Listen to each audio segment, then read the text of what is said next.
네, 먼저요. 그 죽음의 다섯 손가락은 이제 정상화 감독님께서 개인적으로도 굉장히 아끼시는 작품 중에 하나로 제가 알고 있는데, 오늘 이렇게 그 죽음의 다섯 손가락으로 이야기를 나누고 계십니다. 소감이 좀 어떠신지 좀 여쭤보고 싶습니다. 우선 고국에 와서 여러분들과 함께 이런 자리를 갖게 된 것을 대단히 기쁘게 생각합니다. 정말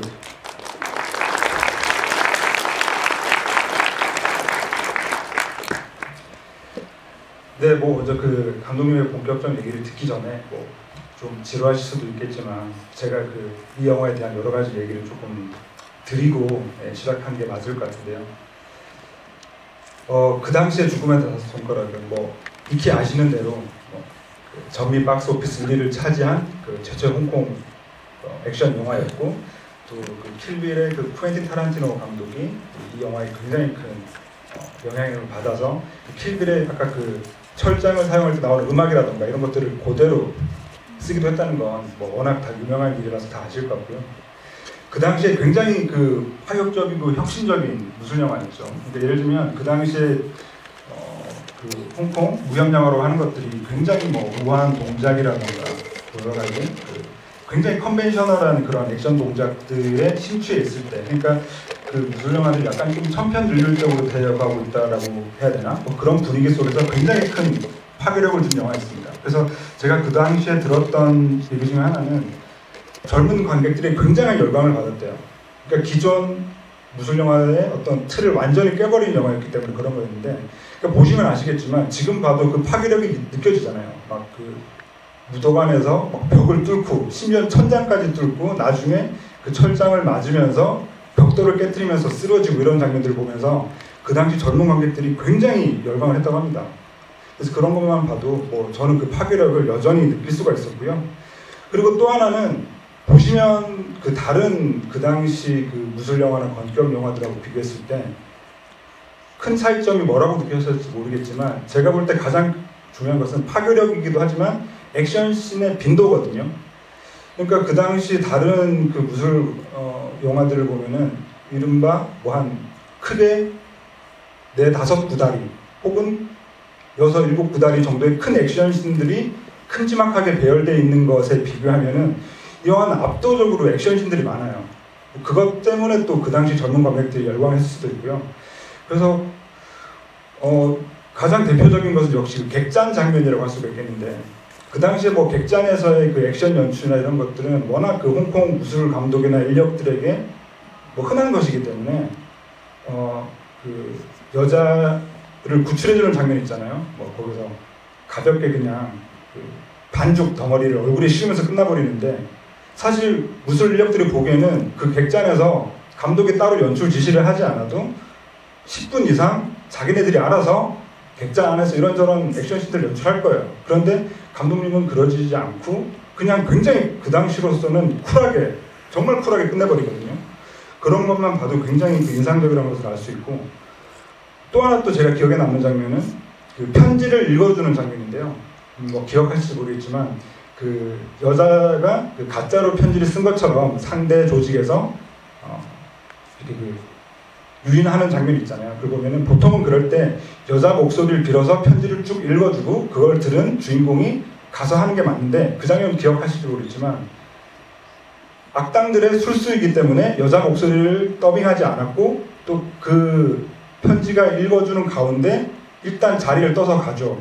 근데 또 편지가 채 낭독되기도 전에 싸움을 시작하거든요.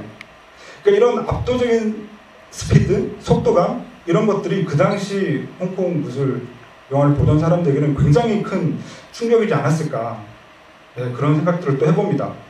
그리고 또 마지막 장면에서의 굉장히 또 인상적인 대목은, 이 영화를 보면서 무술대회 장면이 이 영화의 클라이막스고 끝났을 거라고 생각하는 많은 사람들이 있었을 거예요. 그럼 되게 이상한 게, 아니 그 전까지 굉장히 수많은 고수들하고 싸우다가 그렇게 싸움을 못하는 것 같은 아들하고 싸우면서 이 영화가 끝나는 건가? 라고 굉장히 의아해하셨을 테지만 거기서 끝이 아니죠. 마치 필름 노아의 한 장면을 보는 것처럼 환호하는 사람들 사이에서 정체불명의 살인이 일어나고 또 그 아버지와 싸우러 가죠. 아버지와 싸우러 갔을 때 저는 이 영화에서 또 가장 좋아하는 장면 중에 하나인데 그 어두운 가운데서 펼쳐지는 액션. 그러니까 여자가 눈 먼 남자에게 위를 공격해, 왼쪽을 공격해 이런 식으로 지시를 내리면서 액션이 펼쳐지고 결국에는 아버지가 아들을 죽이면서 끝나게 되는 거잖아요. 그때 그 눈 그림자 사이에서 아버지가 눈물을 흘리고 그런 장면들이 굉장히 인상적인데 그리고 또 거기서 끝이 아니죠. 그 일본인 가라데 고수가 또 그 머리통을 들고 사실 그 당시에는 그런 장면도 굉장히 충격적이었을 거예요. 머리통을 들고 나타나서 마지막 대결을 펼치고 그런 것들이 또 기억이 나고요. 전체적으로는 저는 여러 그 홍콩 비평가들도 얘기하는 내용이긴 한데 그 이방인 감독에 의해서 만든 영화이기 때문에 만들어지는 굉장히 혁신적인 지점들이 있다고 얘기를 합니다. 제가 볼 때 가장 그런 대목이라고 생각이 되는 것은요. 기존 무술 영화와는 굉장히 좀 다른 그 비선형적인 연출 방식이라던가 특이한 지점들이 있기 때문인데요. 가령 무술 영화를 많이 보신 분들은 아시겠지만 보통은 그 누가 이렇게 악당이라든가 뭐 그런 뭐 정체불명의 그런 사람이 나타나면 그 사람이 자객이 아닌 이상은 자기의 정체나 권법을 얘기를 해요. 그러니까 뭐 나는 뭐 산동지방에서 온 뭐 당나무권에 오서 누구다 뭐 이런 식으로. 근데 처음에 여기에 등장하는 악당 같은 경우에는 뭐 어떤 놈인지 모르겠어요. 어떤 권법을 쓰고 어떤 주특기가 있는 사람인지 모르겠어요. 막 근데 그 머리로 막 공격을 하고 이런 것들을 보면은 굉장히 예기치 않은 그런 그 장면들이 막 속출을 하거든요. 그런 건 역시도 정말 그 당시에 많은 관객들을 좀 충격에 빠뜨리지 않았을까 그런 생각들을 해보면서 제가 좀 시작하면서 좀 이렇게 장황하게 말씀드렸습니다. 그리고 외에 또 여러 가지 것들은요 중간중간에 제가 또 뭐 감독님과 함께 말씀을 드리기로 하고 그럼 제가 좀 제 얘기가 좀 얘기를 드렸습니다. 하여튼 뭐 여러 가지로 저보다도 더 자세하게 말씀을 해주시고 제가 좀 편합니다. 그리고 제가 그 당시에 그 죽음의 다섯 손가락이 홍콩 관객들이나 영화계에 큰 충격을 줬을 거다 그런 여러 가지 방식으로 그런 말씀을 드렸는데 실제로 그 당시에 어느 정도의 좀 충격으로 그 영화계에서 받아들여졌는지 좀 궁금하거든요. 어느 정도였나요? 네, 우선은 외국 국적 감독이 중국의 전통 무술을 감독을 했다. 그것이 흉내가 아니고 중국 감독과 차별화된 영화를 만들면서 무엇인가 새로운 것을 보여주었다. 그러니까 홍콩 영화계 그렇다고 저희 쇼브라더스의 감독이 한 50명 저하고 함께 전적으로 있었습니다. 그 사람들에게는 충격과 동시에 자존심의 문제가 됐을 거예요. 이 중국 감독이 그렇게 만들었으면 그러나 저 외국 국적 감독이 더군다나 한 감독이 이런 걸 만들었다 하는 거는 그 사람들이 놀라지 않을 수가 없었죠. 그러나 그 이후에 중국 감독들이나 거기 홍콩의 영화인들이 역시 대국다운 사람들이 뭐냐면은 제가 이 죽음의 다섯 손가락을 통해서 이 미국 시장은 물론이고 세계 시장을 개척을 하고 중국 영화가 홍콩 영화가 세계 시장에 진출할 수 있는 길을 제가 마련했다. 그러니까 그 사람들은 저를 그저 하나의 공로자로 인정을 하고 저를 친구 이상으로 대해주는 겁니다.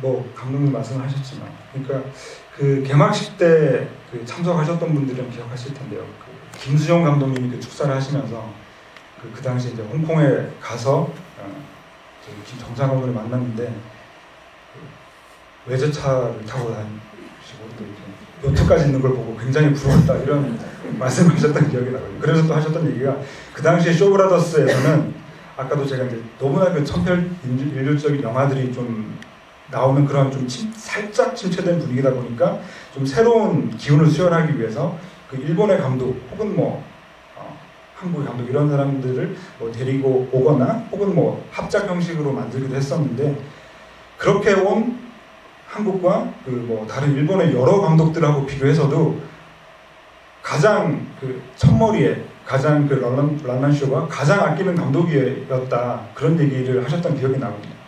그럴 수밖에 없는 게 홍콩에 와서 이제 바로 만드신 영화가 처음부터 바로 성공을 하고 유럽에 수출이 되고 또 전미 미국 시장까지 열어주다 보니까 얼마나 이 정상훈 감독님을 안 아낄 수가 없었겠죠.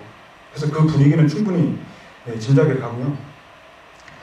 또 하나는 아까도 뭐 제가 객잔 얘기를 말씀드렸던 건데, 이방인 감독으로서 겪어야 했던 여러 가지 것들과도 좀 겹쳐지는 대목이기도 한데, 가령 그 객잔에서의 이렇게 하면은 참 그 당시에 무술 하던 사람들이 굉장히 편하게 그냥 한 시퀀스를 뚝딱 끝낼 수 있는데, 저 한국에서 온 저 감독은 그렇게 안 하니까 뭐 좀 적응이 안 됐을 수도 있고, 또 하나는 그 당시에 뭐 비평한 것들 읽어보니까 그 무술 대회라고 하는 것 자체가 사실은 이후에 굉장히 그냥 홍콩 영화나 무술 영화에서 굉장히 익숙한 컨벤션으로 등장하는 장면이기도 한데 이 영화에서 처음 등장했단 말이죠. 그러니까 어떻게 보면 그들 입장에서는 그 무술 영화라고 하는 것을 일종의 그 스포츠 영화하고도 좀 결합하는 방식이기 때문에 여러 가지 면에서 좀 적응이 안 됐을 수도 있겠지만 어쨌건 결과는 굉장히 크게 성공한 것이고요. 그래서 결과적으로는 크게 성공한 영화가 됐지만 그 만드는 과정이 좀 순탄하진 않았을 것 같아요. 게다가 처음에 받은 시나리오도 굉장히 많이 고치신 걸로 알고 있고요.